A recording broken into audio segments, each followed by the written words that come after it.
Finance Minister Seth Terkper says the economy has made a turnaround. 2016 is an election year and the administration is determined to avoid a budget overrun.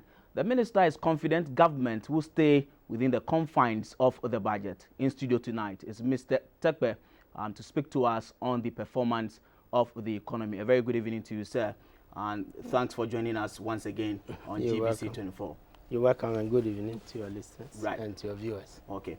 You've been talking about the recovery story. I mean, for the past 42 hours, it's been the Ghanaian economy is recovering.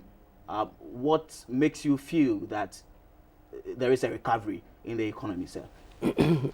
Yeah, thank you very much. I think that's the basis for saying the economy is recovering. It's the same basis that we used in 2013. Right. You know, at the end of 2012, when we said that the economy faced some significant challenges. Let me mention just a couple of them.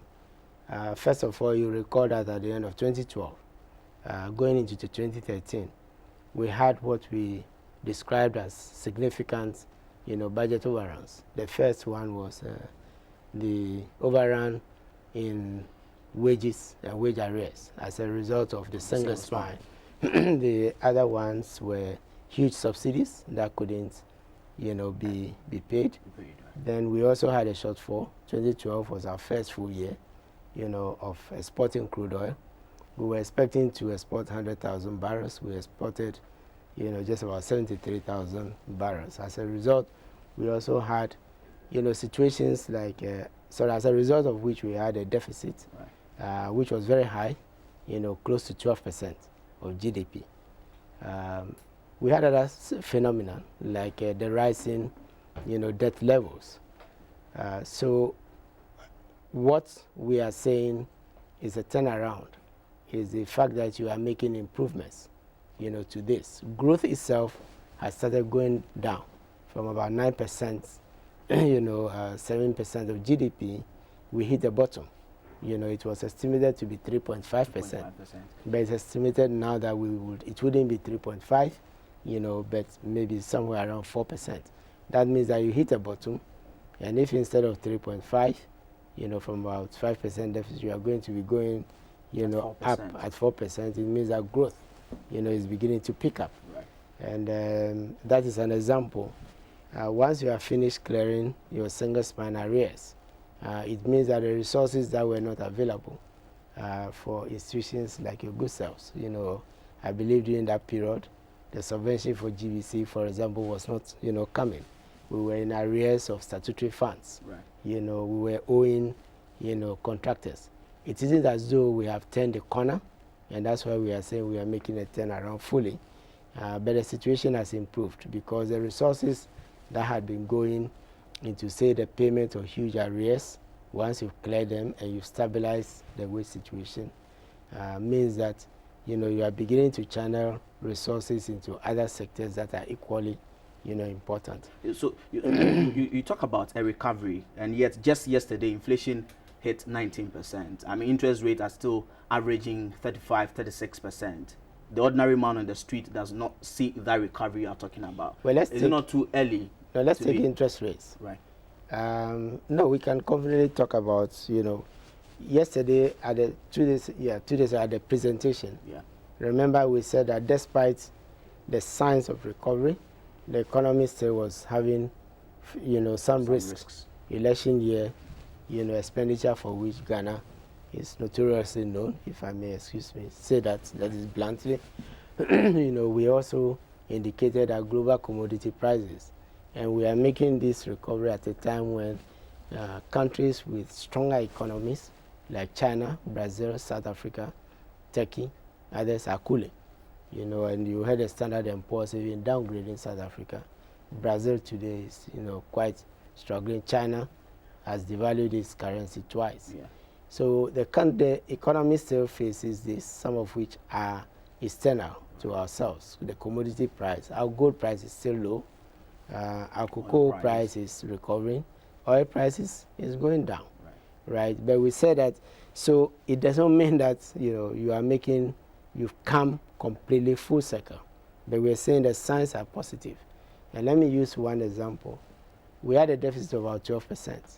We've been reducing it through 10, down through 10%, 7, and now, you know, this year we estimated that the deficit will be around 7.3, right, and then moving to 5 and to 4.5, which where it should be. That means you are turning.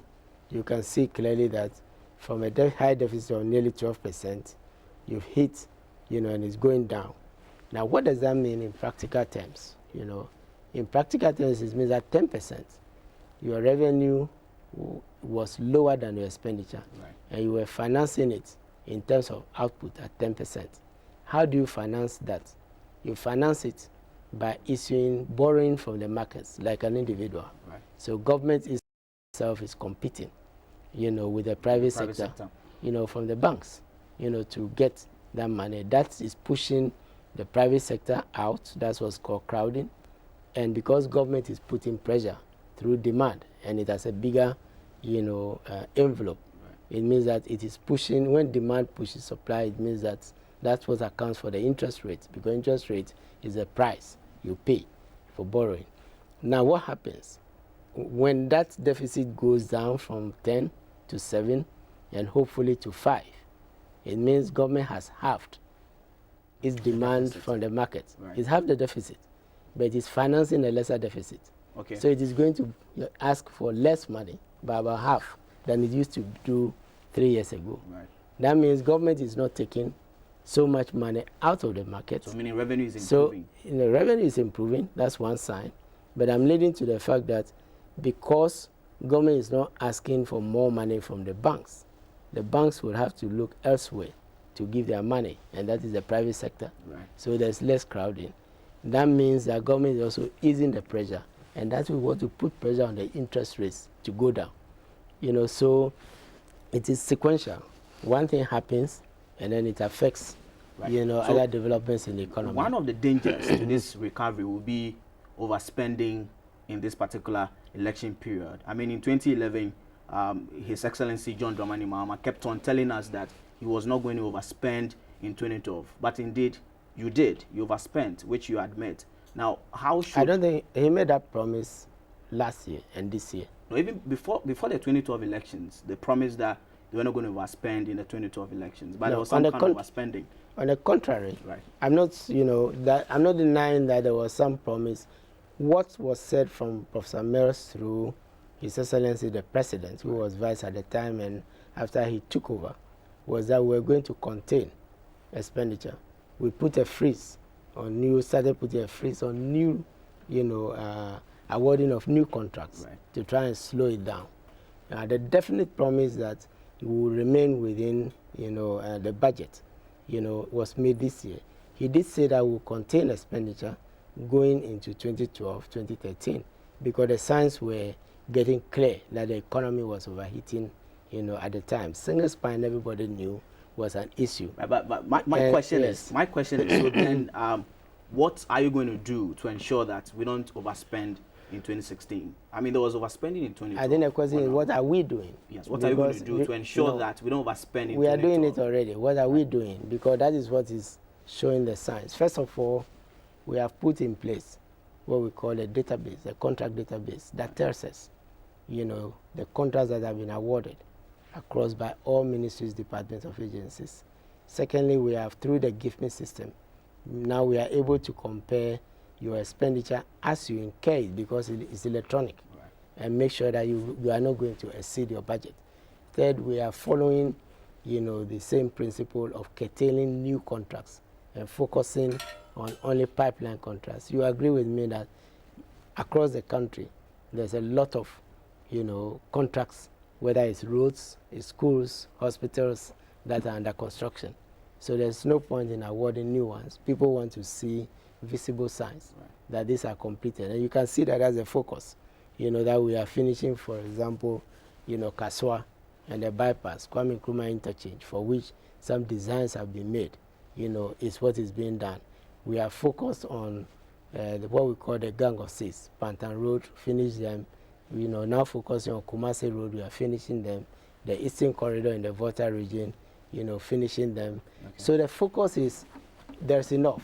Don't just go out there and be awarding, new contracts. With these measures, and also remember for the first time in an election year, and actually outside an election year, for so many years, people can remember the last time it happened. Okay. We were able to agree with labor on wages before we did a budget. Yeah. That means that we know the level of the wages it is within, The government is realistic. When adjustments had to be made for utilities, we met labor and made some concessions. Right. But these are all within budget. So it is about the practical measures that you are going to put in place. Right. Secondly, there's a very important point. As the power situation improves, businesses, have more stable power. Their own cost of production goes down because they are not depending on, generators and the rest. They are not going to be. It means output will increase. And the evidence of that is the GDP increasing, right. And then GRA bringing in more revenue. As GRA brings in more revenue compared to the situation in 2012, when the gas pipeline was broken for the first time and the economy came under stress, it means that government itself is generating more revenue and therefore can contain its expenditures. Now we talk also about the prospects. As we know, our own gas processing plant has come on stream. Right. That's the Turbo. It is from the Jubilee field. As we speak, and those who have geography and can get the coordinates, Google Earth or whatever, can track the FPSO, which is on its way to Ghana, the second one, FPSO Professor Mills, for the 10 project. And then we have signed the Sankofa agreements, with the World Bank, the partial risk guarantee, which is enabled us sign. A third FPSO is actually under construction now. There was the stamp duty and others that were taken to Parliament recently. That means that our consolidation under the IMF program is not just about consolidation, but it is going into a productive phase, of the economy, where oil and gas in particular will come on stream. More crude will be exported, even if it's at a low price, assuming the price recovery is not as robust, you are still getting additional crude. Right. But another relevant point is that the mix of, say, petroleum products, with salt and others means we can do fertilizer, we can do petrochemical. Right. And so you are seeing the connection. We're wrapping up on this particular interview, but are you still pursuing that Eurobond? And if you are doing, is it not going to stifle that recovery that we are talking about? We're still getting more, debt onto our books. No, on the contrary. Last year when we did a Eurobond 1 billion, it didn't increase debt. Right.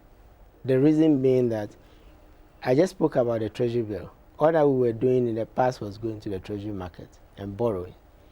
And then we were refinancing. So a substantial part of the bonds we have been issuing recently are to refinance those bonds and to extend the tenor, as they say. Okay. So that instead of every 3 months, you roll over, now we have borrowed. We want to take them off at the end of 3 months with the money that we have.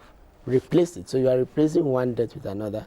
Allow yourself 15 years to pay down, gradually, so that you don't just keep rolling them over. I think it's important. We did the same with the bond that was issued in 2007. We refinanced part of it. So when we go to the markets, we shall refinance more of those. We shall refinance domestic debt. So it's not all our debt, all the bond money that increases debt. Okay. It is rather making our ability to pay down our debt easier and over a longer period. For the same reason that we prefer to go to the World Bank or African Development Bank to borrow and repay over 25 years, or in the case of KFW, over 40 years to do a road, because it will take a long time, for those projects. So there is a certain misunderstanding that anytime we go into the bond market, then we are borrowing to increase debt. No, right. We are borrowing to make, our borrowing more efficient. Okay, so yes. Finally, before you go, how is the IMF program going? The IMF has said we are on track, but really, from what you said, how is it going? Well, the IMF is only echoing the optimism that we are expressing in the economy. We went into the IMF program following the homegrown. We've done 2 reviews. 2 reviews means all the indicators, some of which have been, mentioning. The IMF is saying you are doing well. But the IMF has the same caution as I was giving, in that in an election year, don't overspend, watch your wages, watch your interest payments so that you don't crowd out the private sector. So the same message, you could see that these were the same consistent messages with the Deputy Managing Director of the IMF, who was in the country, recently, was giving to the Ghanaian public. So we are going to go through the third review, which is coming up sometime in April, May, right. and then the fourth review towards the end of the year. And if these reviews continue, then we would have had 4 or 5 straight reviews, which itself is a positive in the event that, we want to go into the bond markets. Right. Thank you very much. And Honorable Seth Terkper is the Minister of Finance. We have been talking about the recovery story of the Ghanaian economy. That will do for business. News continues shortly after this break. Stay with us.